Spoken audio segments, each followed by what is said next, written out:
पाकिस्तानी रुपए की बात करें तो 2023 में आलमी सतह पर अब तक बदतरीन कारकर्दगी का मुजाहरा करने वाली करेंसियों में से वो एक बन गया। इंडियन रुपी ने तारीख रकम कर ली है। तारीख में पहली बार ऐसा देखने को मिला है कि यूएई के साथ इंडिया ने ऑयल डील की है, वो भी इंडियन रुपी के अंदर। पहली पेमेंट जो है वो यूएई को जा चुकी है। बैरूने मुल्क जाकर पाकिस्तानियों के भीख मांगने के संगीन नताइज सामने आने लगे। खलीजी ममालिक में पाकिस्तानियों के लिए रोजगार के दरवाजे बंद। मुत्तहिदा अरब अमारात ने गैर हुनरमंद पाकिस्तानियों को वीजे देने से इनकार कर दिया। उनका जो सबसे बड़ा मेडल है शेख जायद मेडल, वो मोदी साहब को दे रहे। हम खड़े कहाँ हैं? ऑयल डील भी उन्होंने किया और उसके अलावा कतर में और भी मुल्कों में INR जो है वो ट्रेडेबल करेंसी के तौर पे यूज हो रहा है अभी। कतर एयरपोर्ट पे जाएं आप, उधर INR यूज कर सकते हैं। काफी एयरलाइंस में आप INR को पे कर सकते हैं। ब्लूमबर्ग की रिपोर्ट ये कह रही है कि हमने श्रीलंका को भी पीछे छोड़ दिया है। हम लोग बैगर्स हैं और हम लोग जहाँ भी जाते हैं मांगते हैं। जो हमारी जो अगर कलेक्टिव दानिश है, उसको ये हिसाब करे कि हमने इंडिया दुश्मनी में क्या खोया और क्या पाया है। जितना पाकिस्तानियों के साथ दुबई में जो हो रहा है और मुसलसल लोगों को वहाँ से निकाला जा रहा है और वीज़े नहीं दिए जा रहे हैं और मुसलसल जो है उनको धक्के मार के निकाला जाता है। उन्होंने जो बाइंग एंड परचेज वगैरह जो भी उन्होंने किया वो किसमें, अपनी करेंसी के अंदर किया। तो अब इससे बढ़कर और खुशी वाली बात उनके लिए क्या हो सकती है।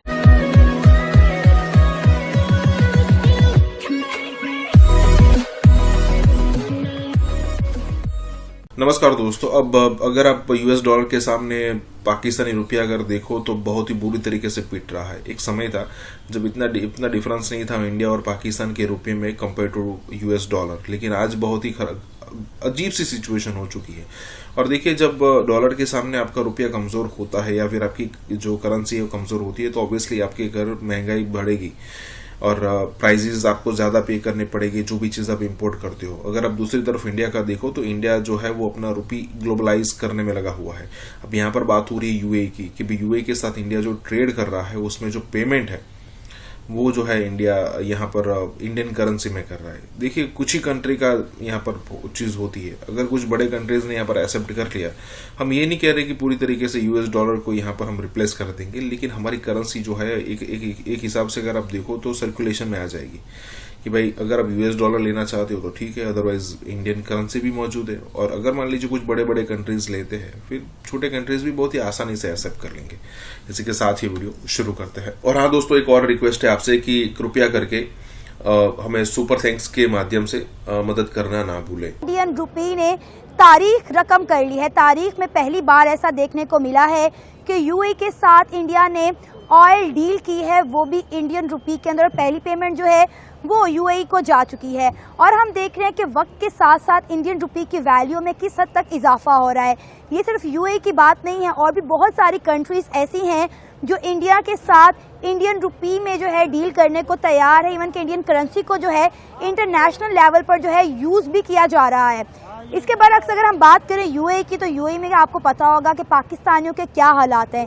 इस वक्त पाकिस्तानियों के यूएई के वीज़ाज नहीं लग रहे, बल्कि बहुत सारे पाकिस्तानियों को यूएई से निकाला जा रहा है और यूएई में पाकिस्तानियों के लिए बहुत सारी सख्तियां जो है खड़ी कर दी गई हैं।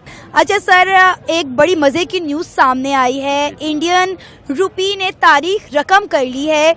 इंडिया ने यूएई के साथ ऑयल डील की है, वो भी इंडियन रुपी के अंदर। क्या कहेंगे, कितनी बड़ी कामयाबी है इंडिया की? और इंडियन करेंसी की अगर हम बात करें तो कितनी वैल्यू बढ़ गई है कि लाइक दरहम को छोड़ के, डॉलर को छोड़ के आज इंडिया इंडियन रुपी में जो है यूएई के साथ ऑयल डील कर रहा है। बड़ी अच्छी खबर है, मैं उनको मुबारक देना चाहूँगा। और हर मुल्क को अपने बेनिफिट्स को जो है वो सेफ गार्ड करना चाहिए और वो लोग इकोनॉमिकली बहुत अच्छा सेफ गार्ड कर रहे हैं।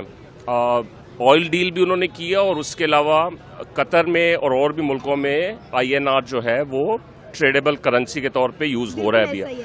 कतर एयरपोर्ट पे जाएं आप, उधर INR यूज कर सकते हैं। काफ़ी एयरलाइंस में आप INR को पे कर सकते हैं। और मैं उनको बल्कि हमें सीखना चाहिए उन लोगों से कि किस तरह हम लोग अपने इकोनॉमिक इंटरेस्ट सेफ गार्ड कर सकते हैं और डिप्लोमेटिकली हम लोगों को दूसरे मुल्कों के साथ रिलेशंस कायम करने चाहिए और अपनी करेंसी को फेवर करना चाहिए और उसमें डील करना चाहिए।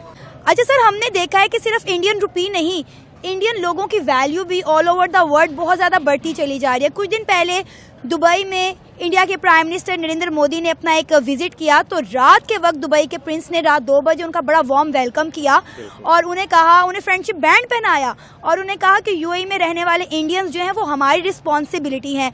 तो आप देख रहे हैं कि एक मुस्लिम कंट्री जो है, जिसको हम कहते हैं काफिर मुल्क, इंडिया को पाकिस्तानी कहते हैं काफिर मुल्क, तो वहाँ के लोगों को कितना रिस्पेक्ट और रिगार्ड मिल रहा है। अगेन इकोनॉमिक इंटरेस्ट अगर आप अपने सेव करते हैं दुनिया में और इकोनॉमिकली स्ट्रांग है तो हर आदमी आपको और हर मुल्क आपको रिस्पेक्ट देगा। अगर आप इकोनॉमिकली वीक हैं तो इवन अगर मुस्लिम ब्रदर कंट्री हम बोलते हैं तो वो लोग आपको रिस्पेक्ट नहीं देंगे अगर आप खुद अपने रिस्पेक्ट नहीं करते।